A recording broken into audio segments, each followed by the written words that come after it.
and make sure that something is enabled within our preferences. So going up to Photoshop, down here to Preferences, and then down here to Technology Previews. Within this panel here, we want to make sure that Enable Preserve Details 2.0 is checked off. This is going to be helpful for us later on when we go and rescale our image. With that checked off, we'll click OK. Now let's go and increase the resolution of this photo by going up to Image and down here to Image Size. What this will do is allows us to control the resolution of this particular image. Now in this image size panel, the first thing you want to make sure of is that your dimensions are set to pixels, so then you're not accidentally looking at centimeters or inches or something that's totally different. So make sure pixels are set for your dimensions in all of these settings. Now what we want to do is increase this resolution until the longest edge of our image is at least 3000 pixels. So in this case, our longest edge is the height since it's a vertical photo. So to start things off, I'll go to my resolution and set this to 300 and see where that gets me. So since the height's only 2000, let's increase it a little bit more. Let's try 500.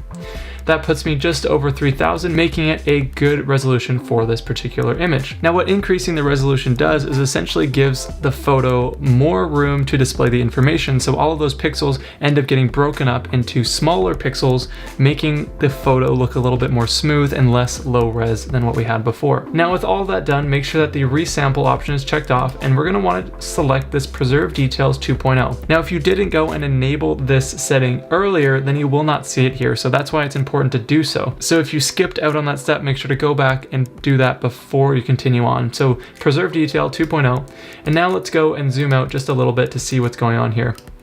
So already just looking at her eyes here, it's already such a big difference than what we had before. If I go back to the 72 resolution that we started with, zoom in all the way to her eyes, you can see how pixelated and not very nice that was. Going back to the 500 resolution, and we now have a much cleaner looking image than what we started with. Now as for the reduce noise slider, if I bring this down, that's gonna make our photo look a little bit more sharp and not as smooth. But if I go all the way up, it's gonna almost look too smooth and not realistic. So you gotta find some kind of balance. In this case, I'll leave it probably around 50, just because I still get a little bit of noise in there that makes textures look realistic while smoothing things out so the image still looks pretty good. Now with all of this done, just click OK to commit to those changes. Now your photo is going to be super zoomed in because you just increased the resolution and the size of your entire photo. But zooming out, we now have a much better resolution image. If I go and check out the details up close, you can see how her face is no longer pixelated like it was before. Now at this point, you might be happy with the adjustments that you've done so far, but there's one last thing that you can do to apply a final sharpening effect to the entire photo,